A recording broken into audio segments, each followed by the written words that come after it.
Mic'd up. Highlights from Lowlifes. Highlights from Lowlifes. Hi, everyone. Welcome to Highlights from Lowlifes. Tonight I've got Rob Lanterman, who's out of frame. Oh, there he is. Getting a beer, an almanac to be specific. Chuck Arthur joins us again. Howdy. And Marty, his picture there, he looks like he's pretty inactive. Apparently there's a power outage in Reno, and Marty is scrambling to find another device to join the podcast. So we may or may not see him on this show. We'll see. His I know. picture moves faster anyway. That's right.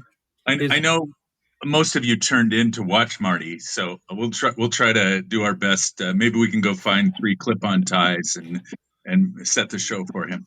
His legion of fan will be very disappointed. All right. Tonight, we've been doing a lot of baseball, which is, of course, our favorite sport. But tonight, we're going to talk the NFL. We're 6 games into the NFL season, and there's lots of great surprises and really good performances.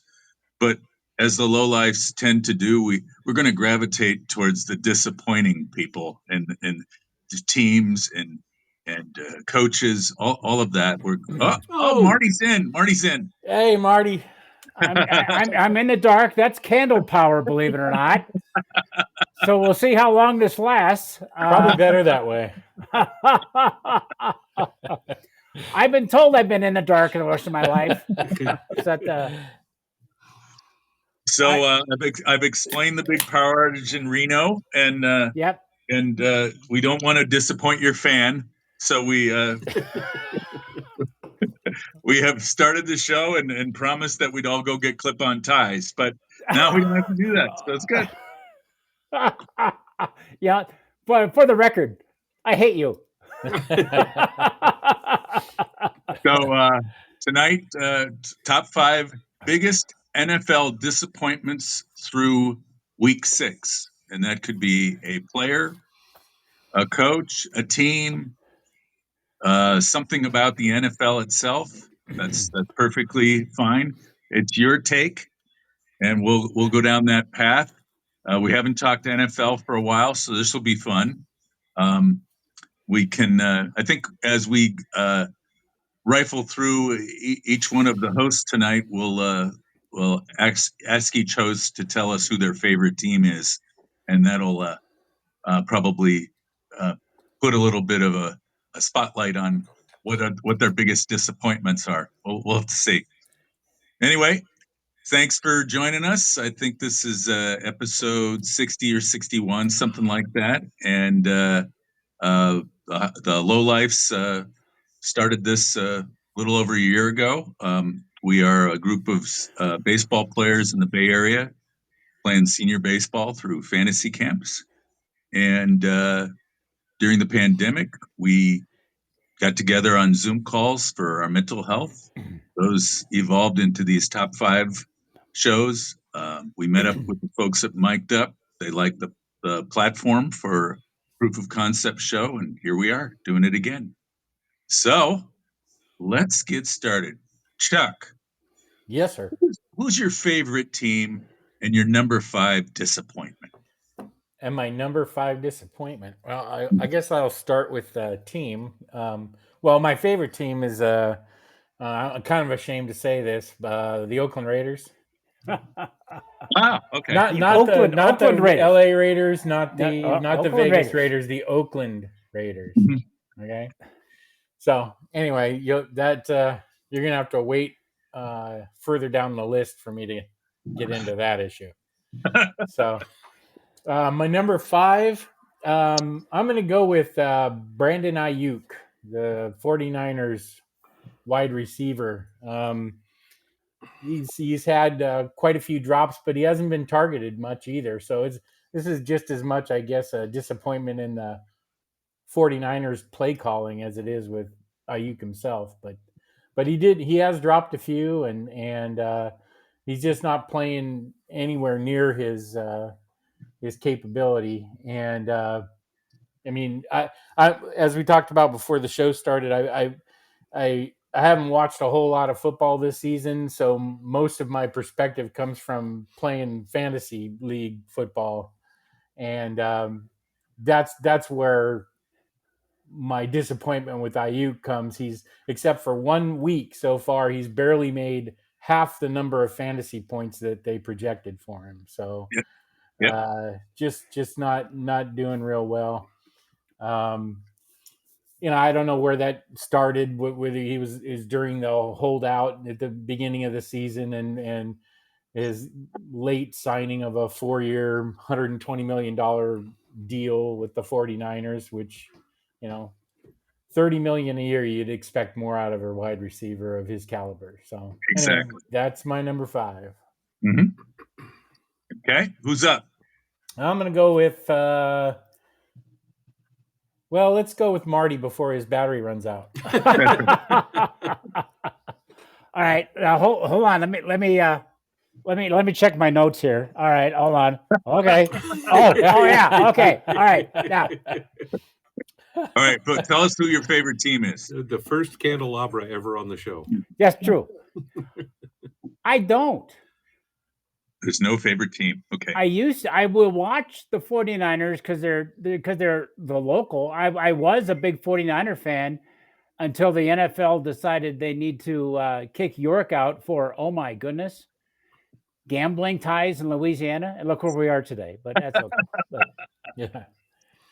I've done a lot of football. Played in high school and tried out one day in junior college and got my ass handed to me. I don't know if I ever told you that story.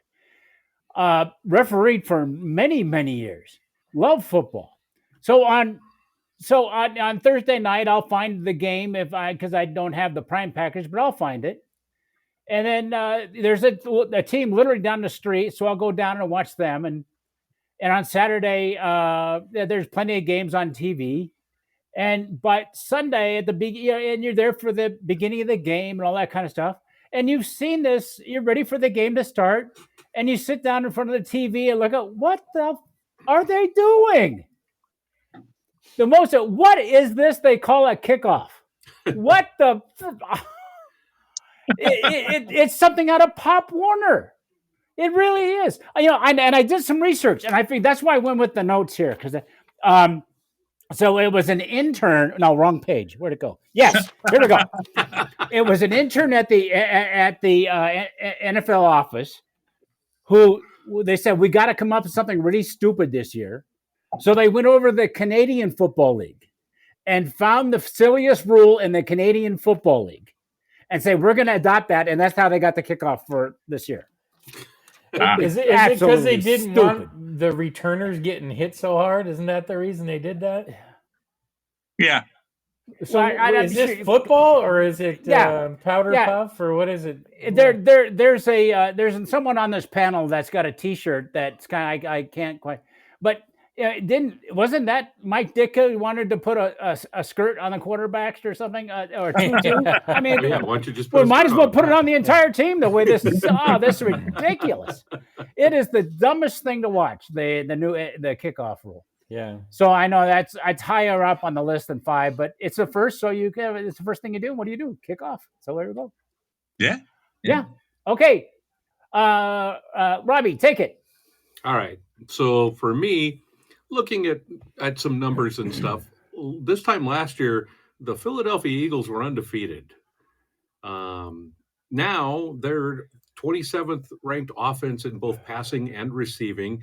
Their quarterback doesn't look like he's much of anything. I think people have figured him out, and he can't figure out how to adjust. They've got injuries to A.J. Brown and Devontae Smith. They signed Saquon Barkley, and I think he's probably been the only thing working out for them because their defense has been terrible. So far, they've only got 6 sacks and 2 interceptions as a defense this year. And this is one of the vaunted teams in the NFL, and they're just terrible. So, yeah. I mean, I'm no fan of the Eagles, but they should be a better team. This is a pretty big disappointment, really. Yeah. yeah, the Commanders are running away with the division because these guys can't get their act together. Yeah. The Eagles need Vince Papale back. Yeah, I think you're right. Probably Dick Vermeil too. Or Yeah. Dick Yeah, Vitale. right. Yeah. Yeah.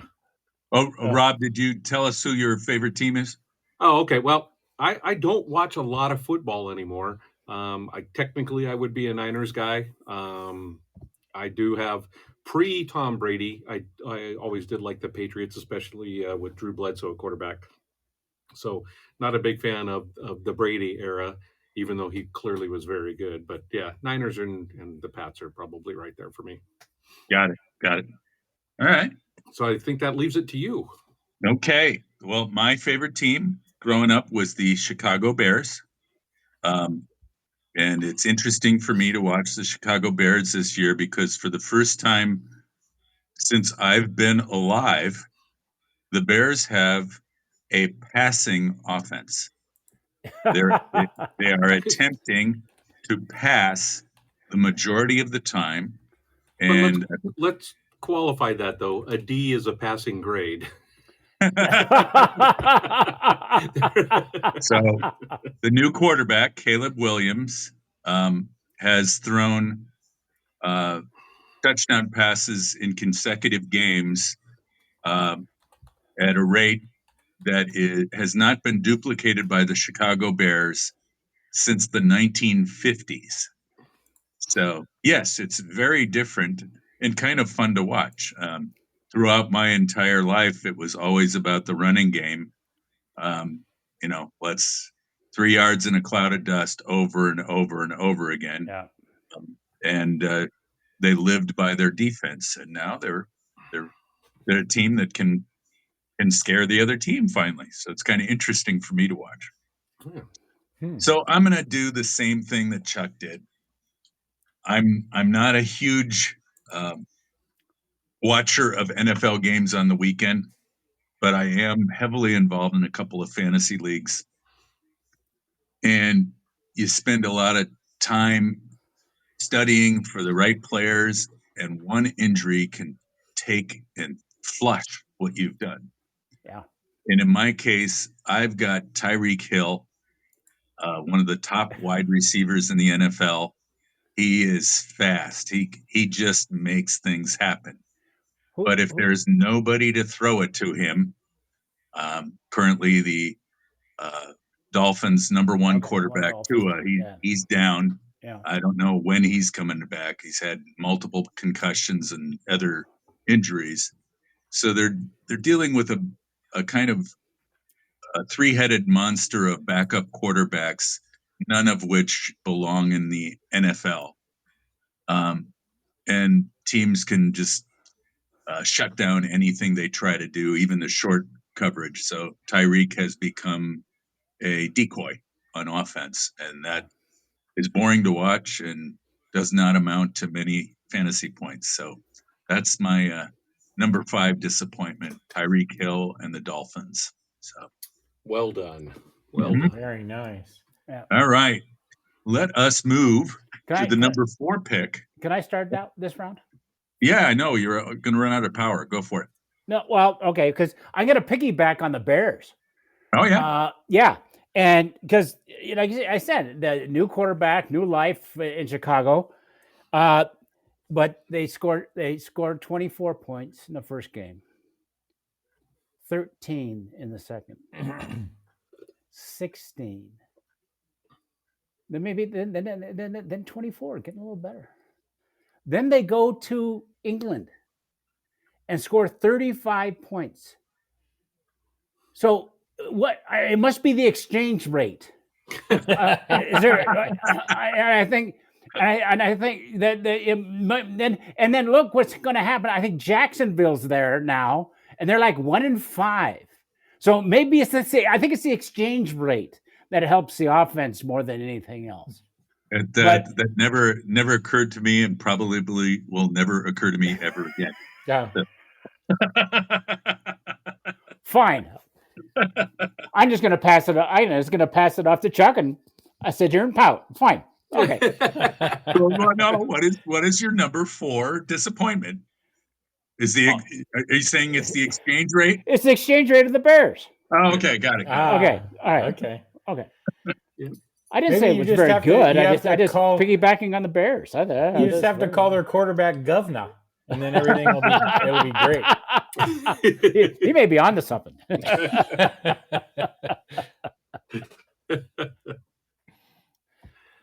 Go ahead, Chuck. Okay. Oh, I'm up. Okay. Yeah. All right.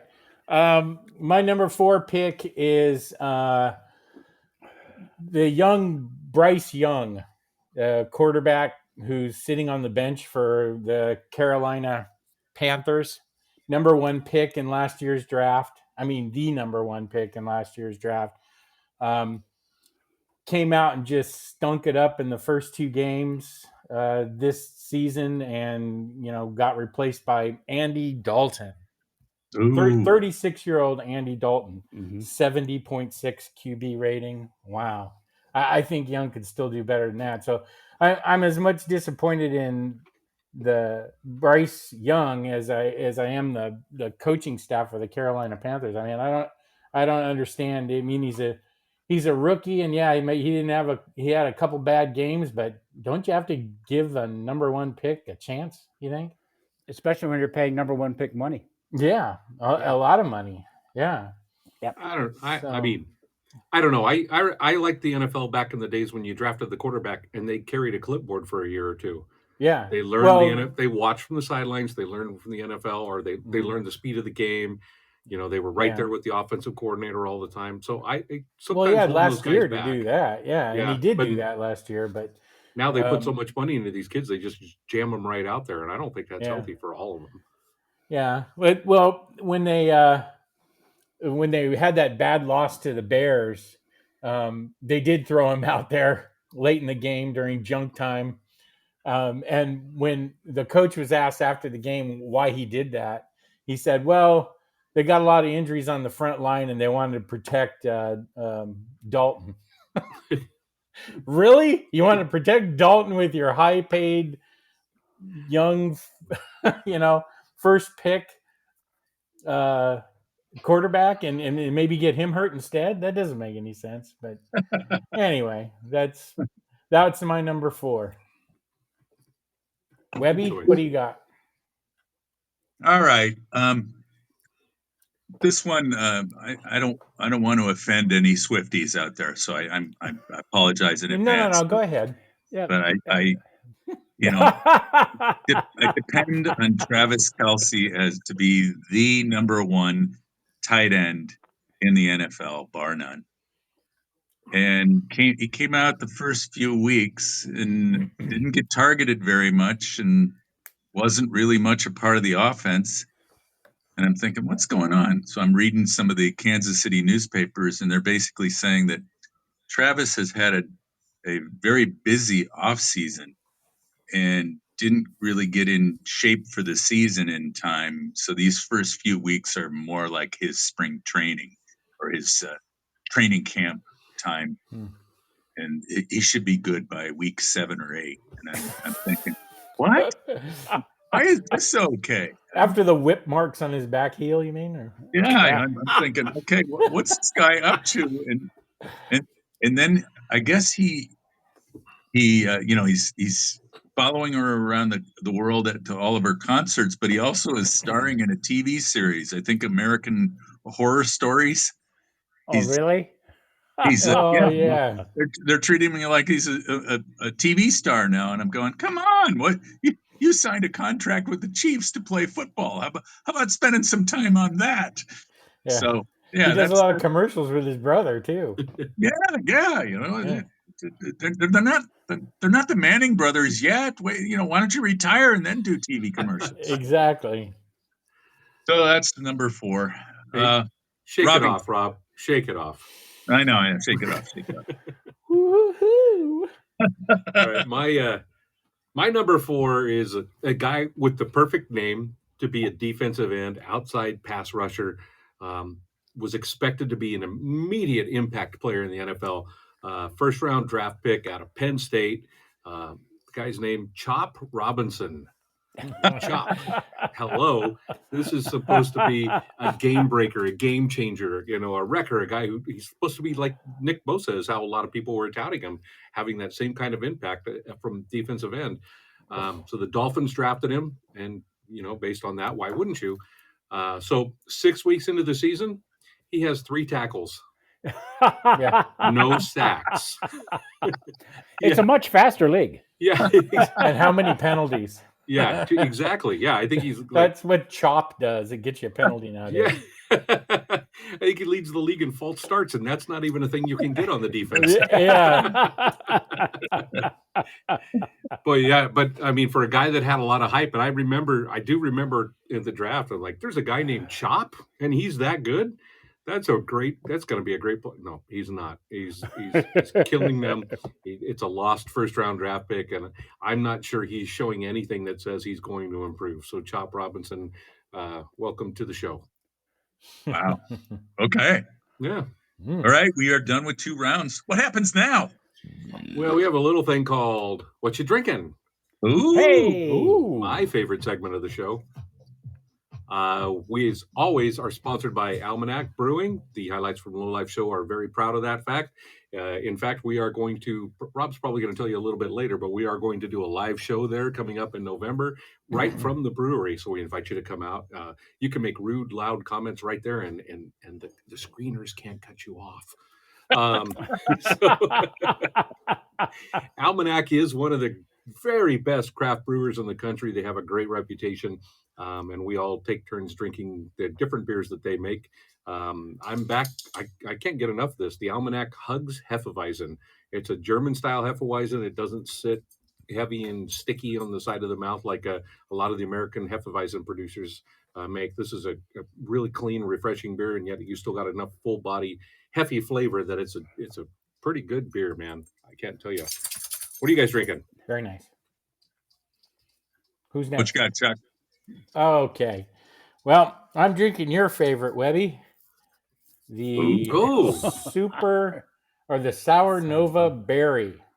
Ooh. So, and I kind of like it. When I first I took the first sip, and I was kind of like surprised.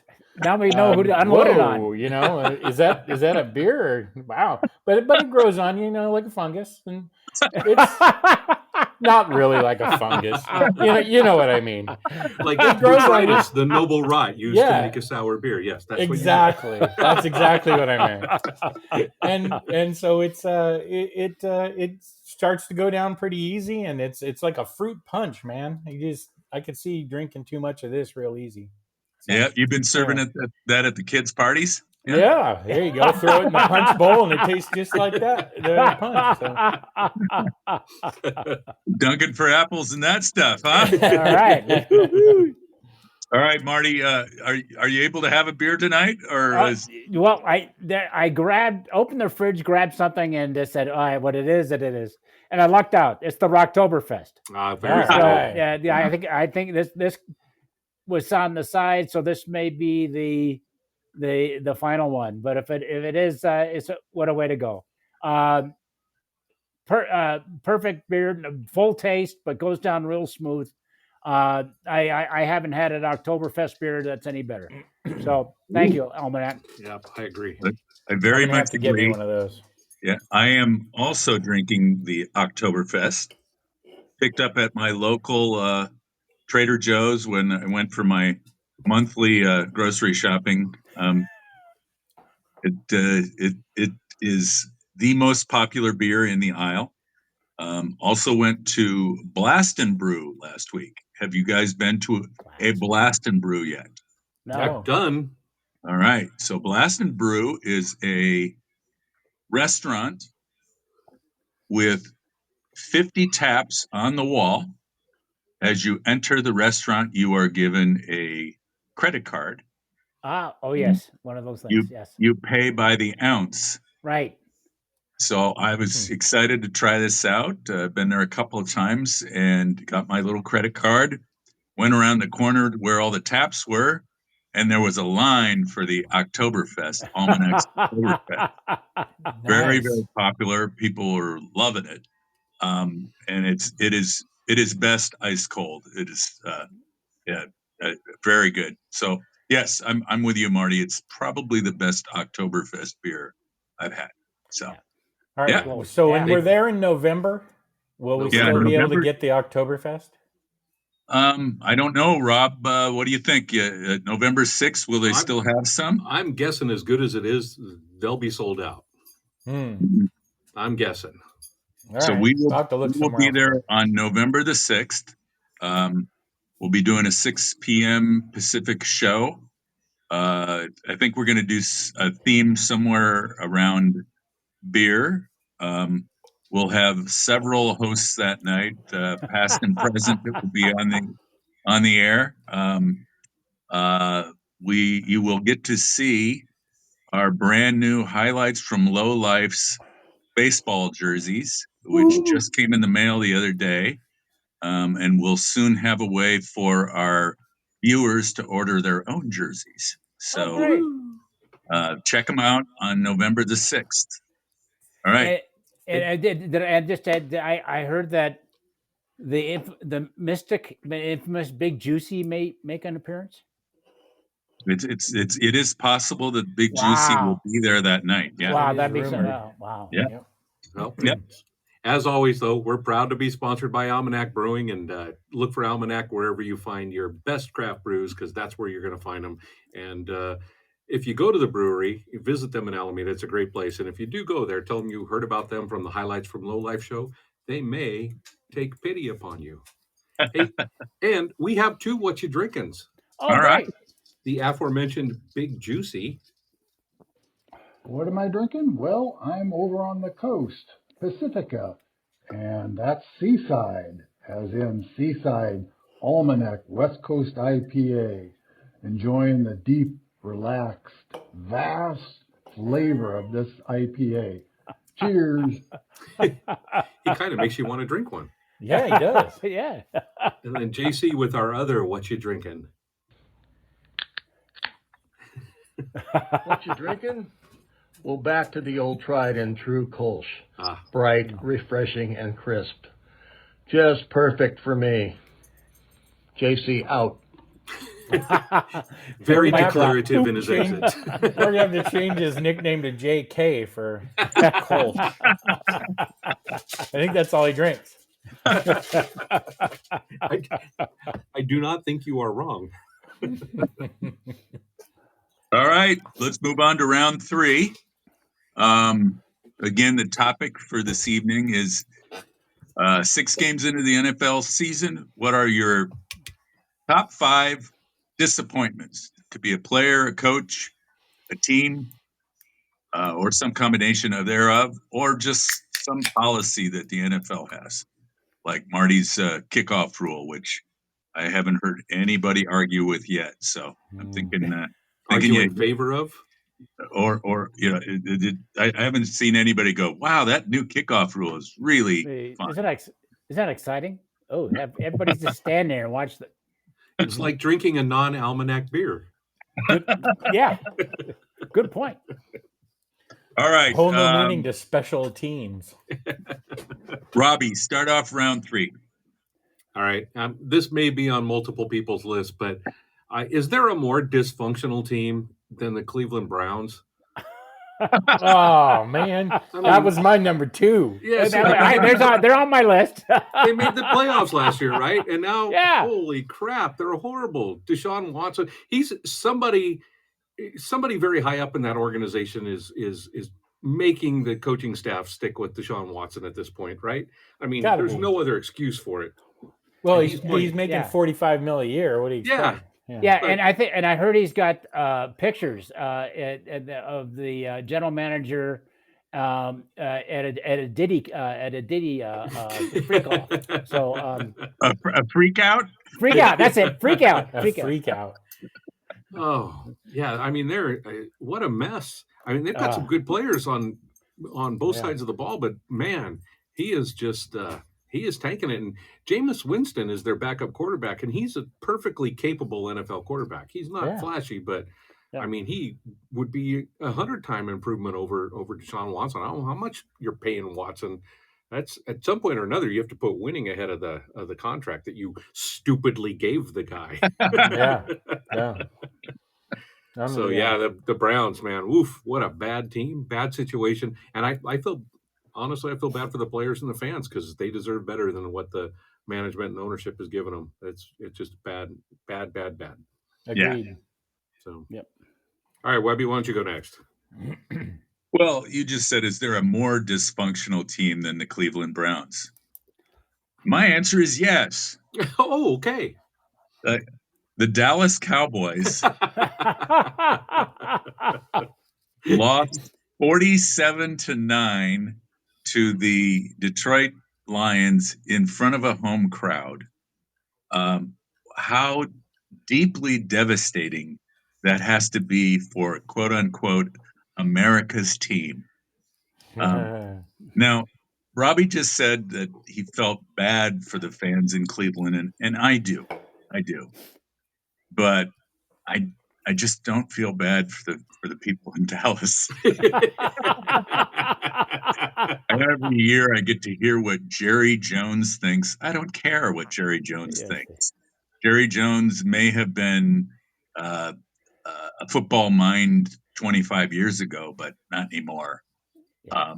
And I told you guys I would tell this joke on the air that I heard the other day about the coach of the Cowboys.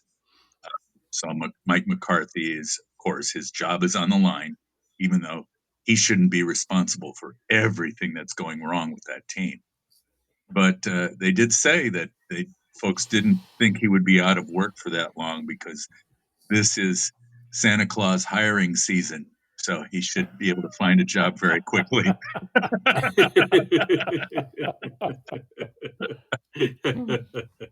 All right, Chuck, number 3. Number 3. Well, they're not quite as bad as the Browns, but the Jets and Aaron Rodgers.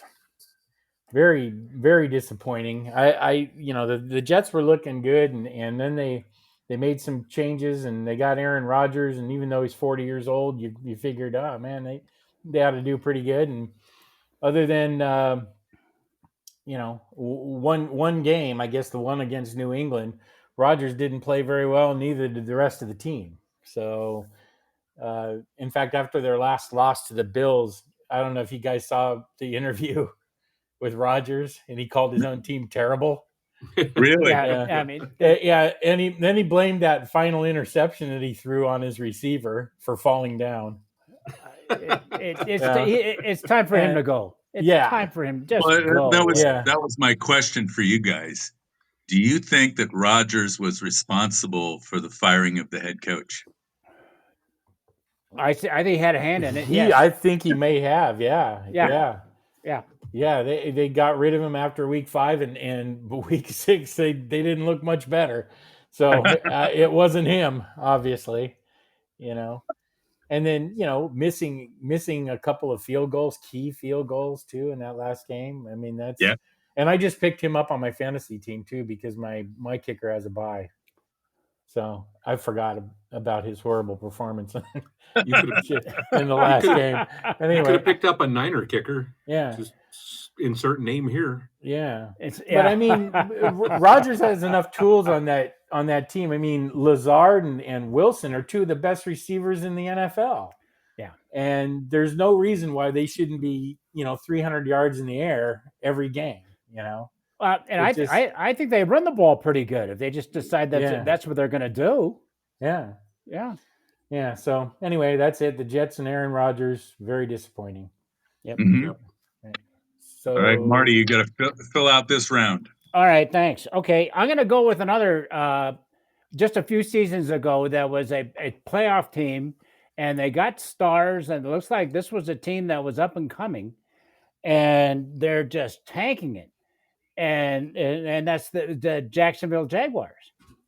They have the coach, even in their last game, said, we just can't get out of our own way.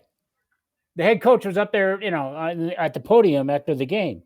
They have the Trevor Lawrence and Travis Etienne and Tank Bisbee. These are all big offensive stars, And their offensive production as in the last few games are as follows: 17 points, 13 points, 10 points, 20 points, 37 points, 37. Oh, they played the Colts. Okay, well, there you go. 16 points. And they're right in line with what we were saying about Cleveland. This was those perennial middle-level teams that are finally breaking through and making some gains into the playoffs, and with all these young players with things to come. And now they're just, like I said, the coach I loved it. He says they just can't get out of their own way. Yeah. And again, they're in England now, so maybe they'll do a little better with the exchange rate. But whatever, Governor. All right. We are done with round 3. We'll move into round 2. Again, the topic: top 5 NFL disappointments. Marty, who's starting around? You are. All right. We briefly mentioned the Eagles earlier as a disappointing team, but I'm going to focus on the quarterback, who is supposed to be a stud. He's supposed to be a top 3 quarterback, if not the number 1 rated quarterback in the NFL. And through the 5th week, he was the 26th rated or 28th rated passer in the NFL. And I think the biggest concern that people have is he's become quite reckless with the ball. He's throwing into coverage. Didn't used to do that. He is handling the ball. That running back or that quarterback that runs with the ball like it's a loaf of bread out on the side and it gets knocked out of his hand.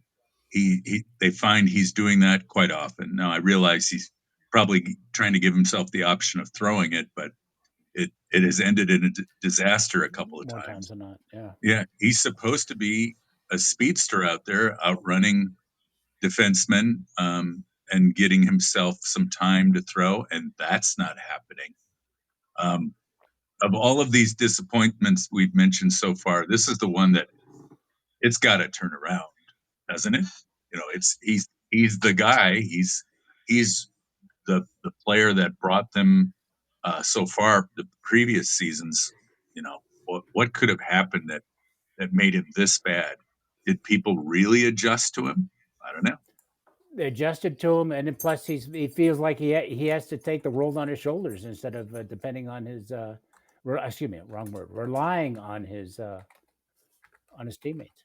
That's my personal one man's opinion. Yep. Yeah. All right, hey Marty, what do you got?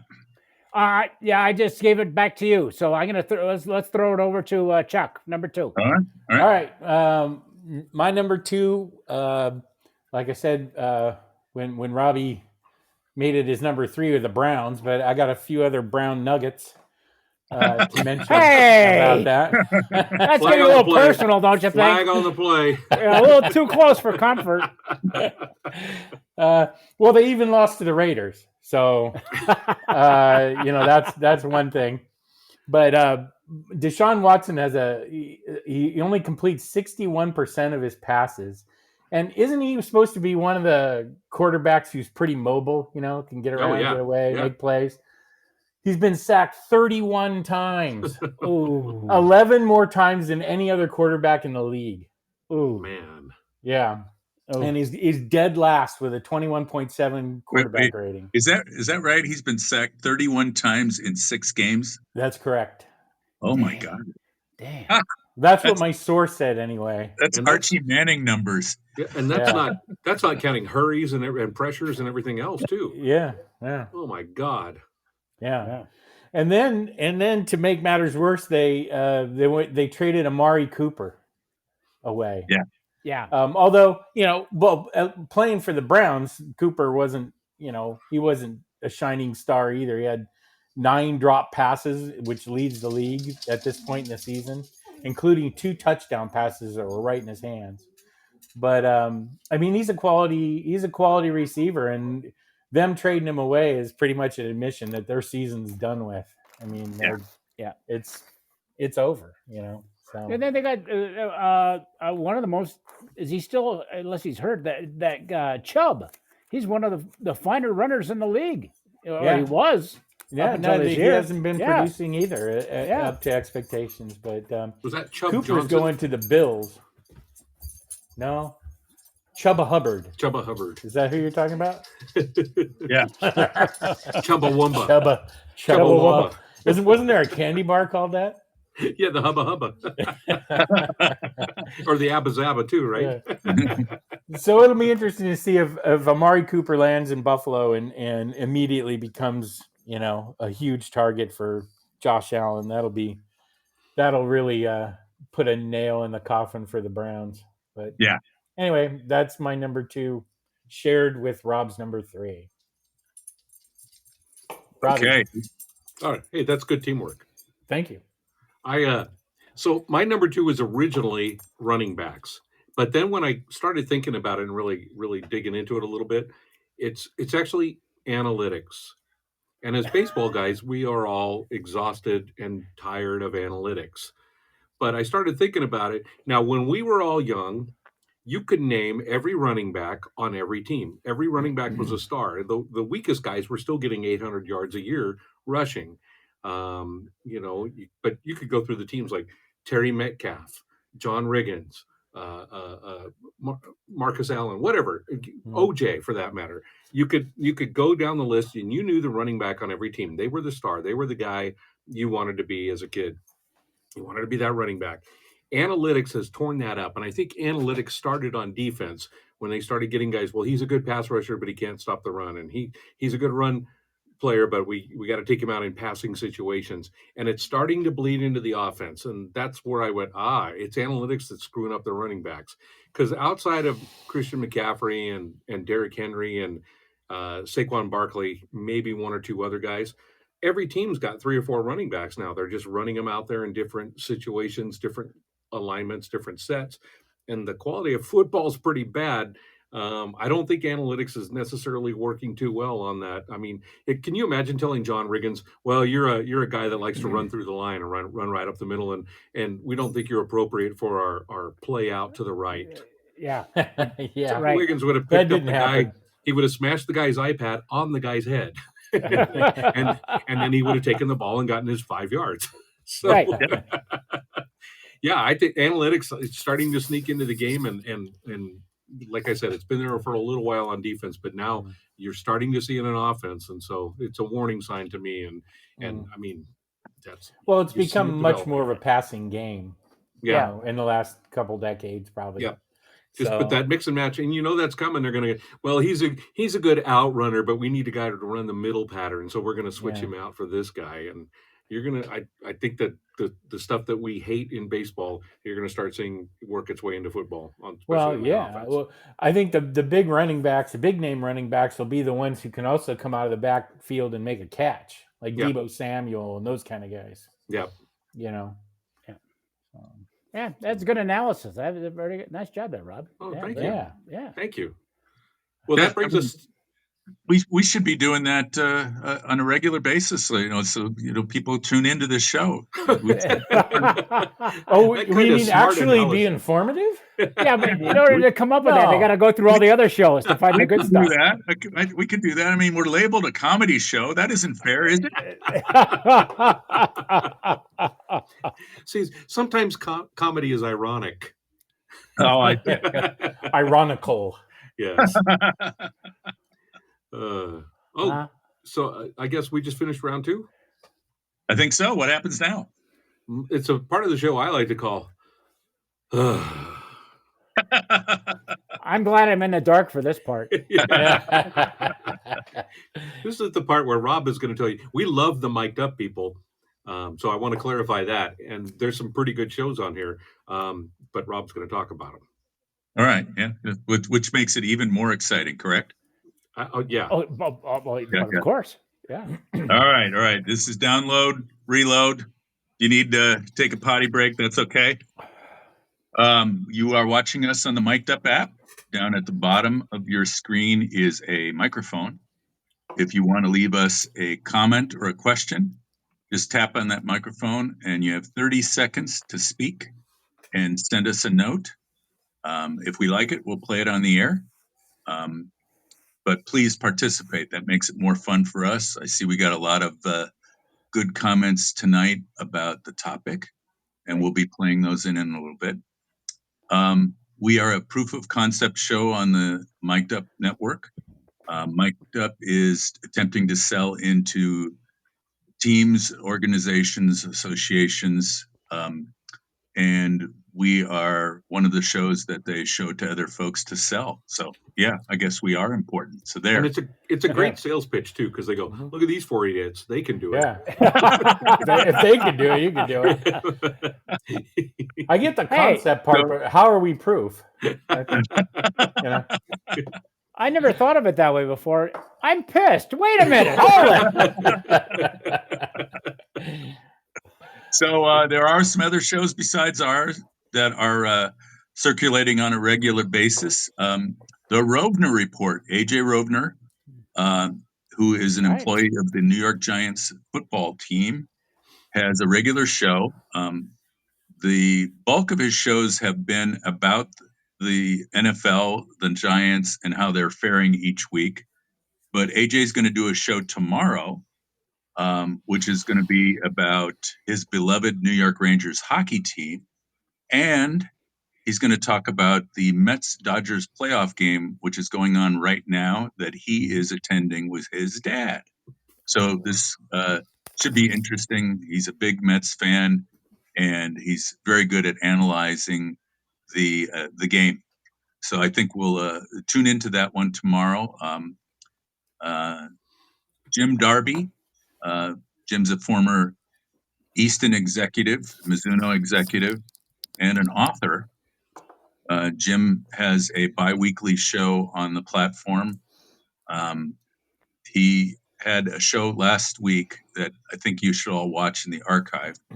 Pete Rose was a close personal friend of Jim's, and Jim tells a bunch of stories about Pete and his time together, and then makes a really interesting argument about why Pete should have been in the Hall of Fame the whole time. You can agree or disagree, but it's a really impassioned speech, and it was a lot of fun to listen to. So look for Jim's show in the archive. His next show will be next Wednesday or Thursday. To follow him on the network, open up one of his shows and click on the heart next to his name, and you'll be notified of any show updates. Rick Barry, a former NBA All-Star and Hall of Famer, has a show that cycles through probably twice a month. His co-host Cyrus, they talk NBA basketball, Olympic basketball, basketball in general, including the 3-on-3 league that Rick is a coach in. And Rick is great at getting back to you with his responses to any questions or comments you have. And he's brutally honest, which some people don't like, but I find it a bit refreshing. Our friend John Rieger and his co-host Barry Smith have a show called the Florida Sports Hall of Fame. And John, it's going to be out of commission for a little bit. The studio he did the show from was underwater last we heard because of the hurricane. But I believe he'll be back in action soon. The show revolves around him interviewing members of the Florida Sports Hall of Fame, including Wade Boggs and Fred Biletnikoff and Jan Stevenson and others. Those are always great interviews because you get to see what these people are doing now. And finally, our friends at Yankees Coast to Coast. Adam Schneider and Mike Miller do a weekly show.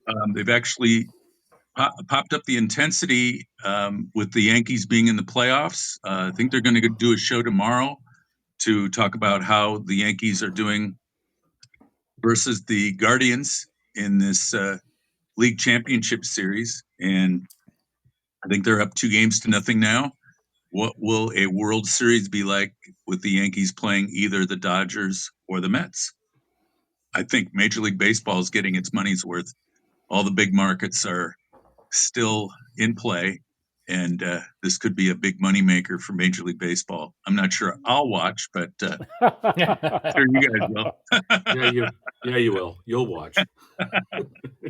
All right, so yeah, please follow us on the Mic'd Up Network, and the Lowlifes can also be found on YouTube, all of our archive shows. So thanks for watching. Let's go to round one. All right, who's up? Who finished out that round? Nobody kept track. Was it me? I think so. I think it was too. Well, Marty, because the candle the wick is almost gone, so to speak. It's waning. It's waning. The wick is waning. He has his own personal fortress of solitude. It's Vincent Price. Hey, there's a good team out there. They changed their name, and they used to be called something else, but now they're called the Washington Commanders. They're not a bad team. Does anybody know who plays on that team? They got that one guy. They got the one guy. They got them two guys. There you go. It's disappointing that this is a good ball club and they're playing good ball and nobody. Now, I'll give it granted. We're on the West Coast, they're on the East Coast. I'll give you that one. But they're playing good ball and nobody knows who these guys are. I'm gonna look them up. They got in Washington. You can do that. I got wick power, but you can do that. Fine, go ahead. I think I'm going to name a Washington. Is it a commander? Terry McLaurin. Is that right?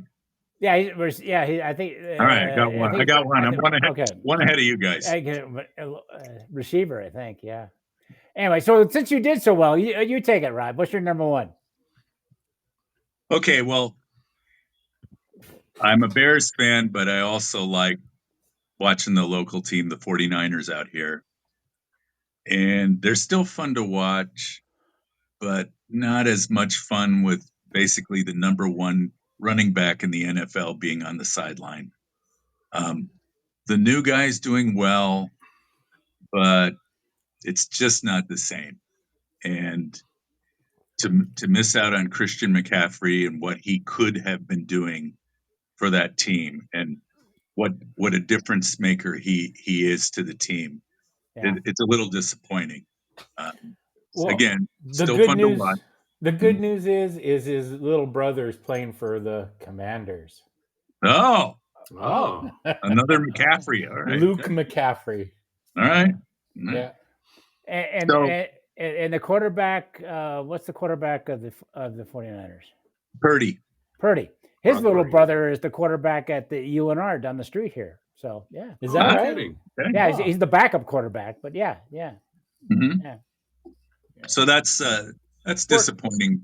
Tuning in each week and not being able to see the full glory of that offense. So, and imagine if you picked McCaffrey in the draft of your fantasy. Oh yeah, like my son did.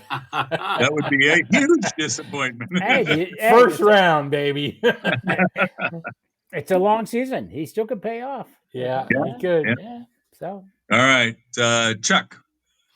All right. Well, being a Raider fan, you guys can probably imagine who I'm the most disappointed in. Again, Al Davis. Just like over the last 21 years. Are you still bitter about Mark Wilson? Yeah. No, Rusty Hilger. They should have kept Rusty Hilger. Rusty Hilger. Yeah. The only quarterback I've ever seen cry in an interview after a game. That was embarrassing. Jesus.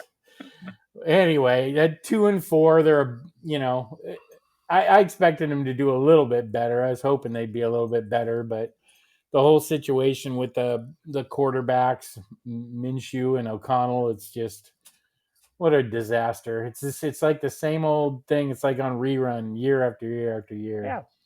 But and now the debacle with Devontae Adams being traded to the Jets. I mean, it's just.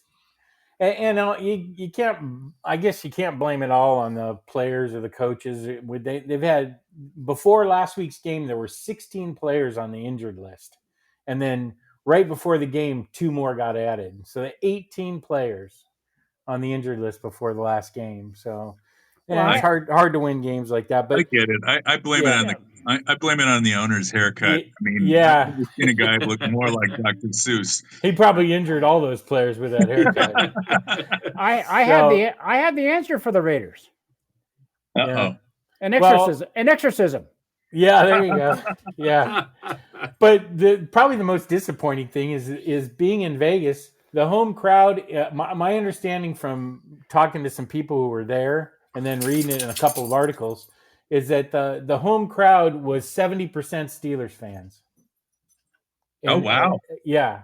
It's just being in Vegas is not like a home field advantage for them. They're right. The incoming teams bring more fans than the Raider fans have most of the time. So it's a weekend getaway to Vegas is what it is. Yeah. Yep. And now Tom Brady is part owner of the Raiders. Right. As of what? A couple days ago? Yesterday? That'll be interesting. Really? So yeah. It's funny because the Raider fans are conflicted now because now apparently it was a forward pass. Yeah. After all, yeah.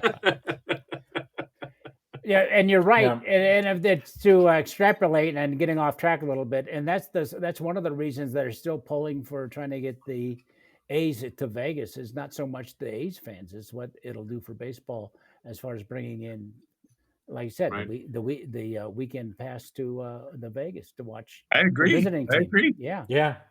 I mean, but still, I mean that's got to be deflating for your as a player to look around your own stadium and see more terrible towels than you do, dressed up Raider fans. I mean, it's just not good, and it's disappointing. So anyway, that's my number one, as you probably would have guessed.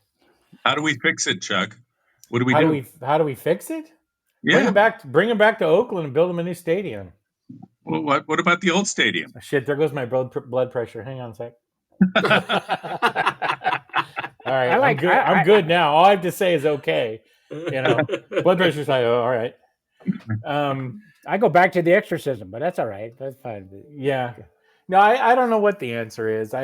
Maybe Tom Brady will help out on the ownership end of it because Mark Davis hasn't really shown much as far as results since he took over the team. So we'll see.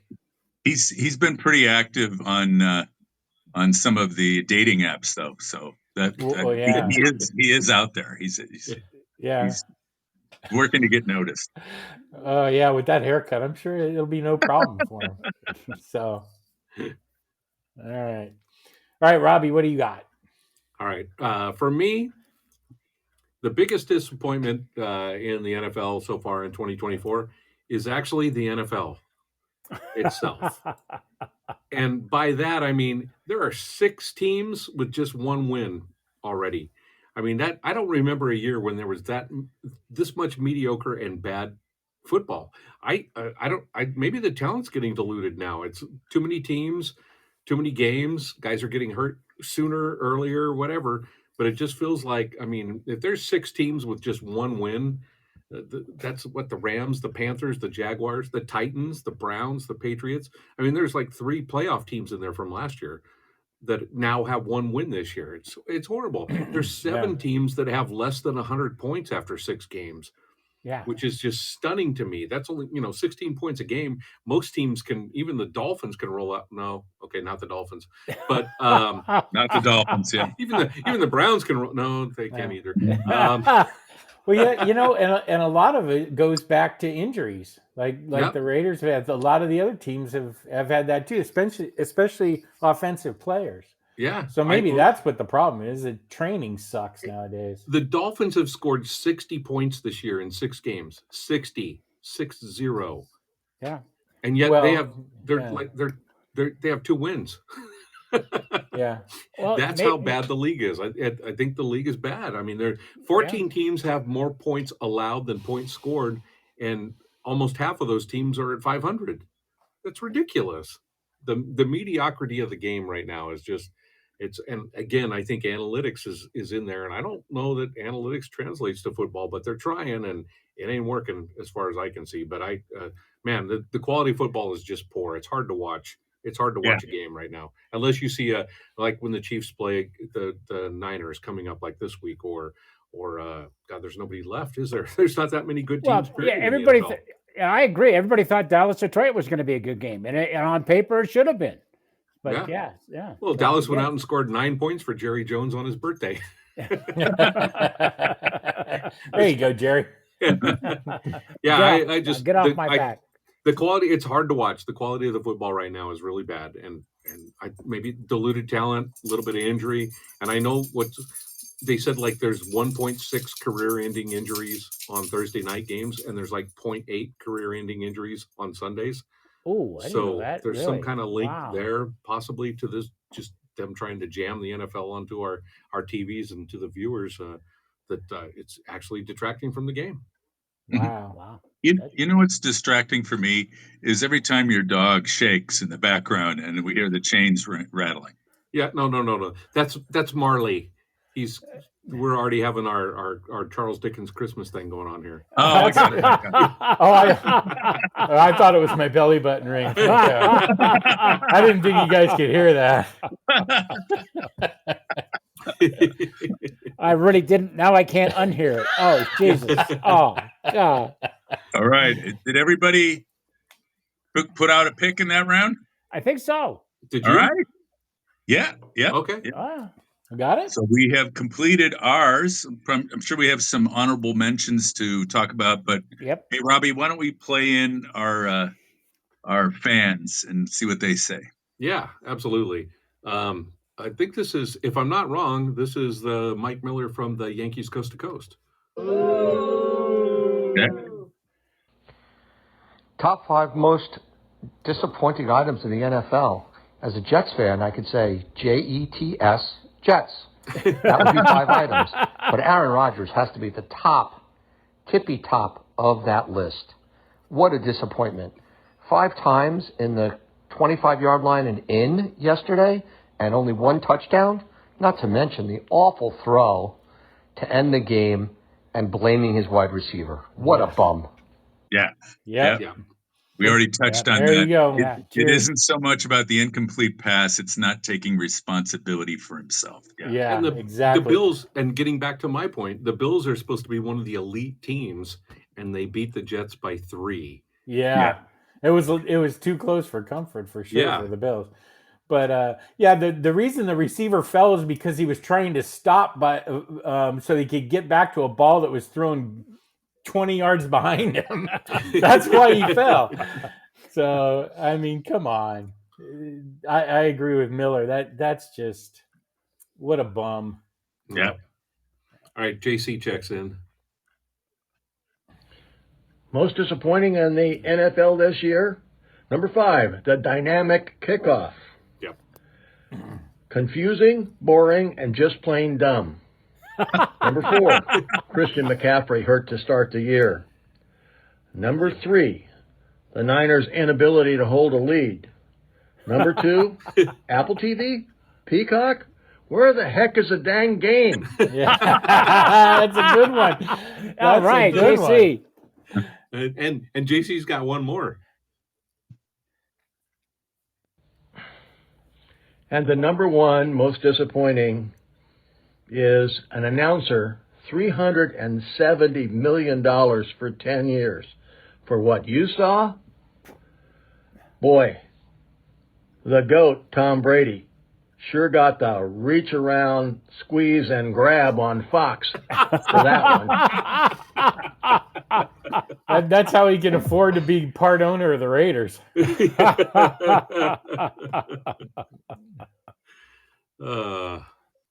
Nice job, JC. Way to go. Yeah, very good.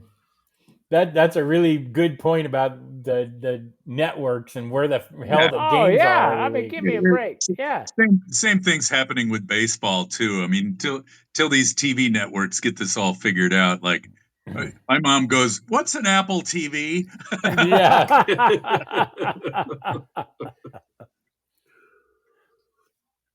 So that was it there. Oh, all right. That's it? Good. Okay. Okay. Any good honorable mentions that you can think of? Oh, good ones. Okay, you want good ones. Oh, all right. I don't know if it's an No, honorable. Hey, you know ones. what? We all know our good friend Mike Matlock. His nephew plays for the Chargers, and they decided at the beginning of the season they decided he was a defensive end, and now we're trying to make him a fullback, and I haven't heard anything more about it. Granted, San Diego, I'm sorry, LA Chargers don't get a lot of airplay here. We usually get the Raider game or the 49er game, but I'm disappointed in not hearing more from him. I hope he's doing well in that new position because I think, so I think he'd be good at it. He's good. He's big, strong, tough guy. Yeah, he'd be perfect. Yeah, I haven't seen much news about that. Yeah. I hope he's not hurt. Yeah. No, I don't think so. Yeah. When I was doing my research, I found out I didn't include them because they're not that bad, but they're not that good either. The New Orleans Saints, they became the first team in NFL history to score 27 points, bring in 3 interceptions, and lose by more than 24 points. Oh, yeah. So you can't blame it all on Derek Carr. Yeah. I mean, it's a single moment, so I guess it's disappointing, but holy crap, that's insane. Get 27 points and 3 interceptions. Usually you win the turnover battle, you win the game. Apparently not the Saints. Good gosh. Yeah, agreed. All right, any others? Can't think of anything. Dead silence. All right. Well, one last one. God. Okay. Why Rio de Janeiro? Why? I know you want to make an international flair, but I heard from from one of the cheerleaders I think it was Philadelphia that said they told us you go to the hotel, you go to the game, you go back to the hotel, you get the hell out. Don't venture out anywhere. Don't. And I thought, why? They'll probably get robbed getting off the airplane. I mean, why? Anyway. That's scary. That's scary. Yeah, and there's this big push by a lot of big sports to have their showcase game played in another country. Yeah. Why? What we're trying to draw in new fans. You know what? You've got plenty of money. Why don't you take care of the fans you already have? Right. Exactly. And like I said, you got the Fruit TV and the River TV. Oh, wait a minute! It's Apple and Amazon. I'm sorry. So it's not like they're not getting exposure across the globe as it is. Exactly. Mm-hmm. So, it's going to be the old Patrick Mahomes is on the unable to perform list thanks to the Zika virus. Yeah. No kidding. No, it's something like that'll happen. It's bound to. It's bound to. Sure. Yeah. All right. Hey, thanks for tuning in. We'll be back next Wednesday with a brand new topic. But thank you for tuning in. We'll try to do some more NFL. We'll branch out in other sports now that baseball season is coming to a close. But I think the next couple of weeks we'll probably be talking a little bit about playoffs. So please tune in. Playoffs? All right, Robbie, play us out. Thanks to Almanac. Thank you. Thank you.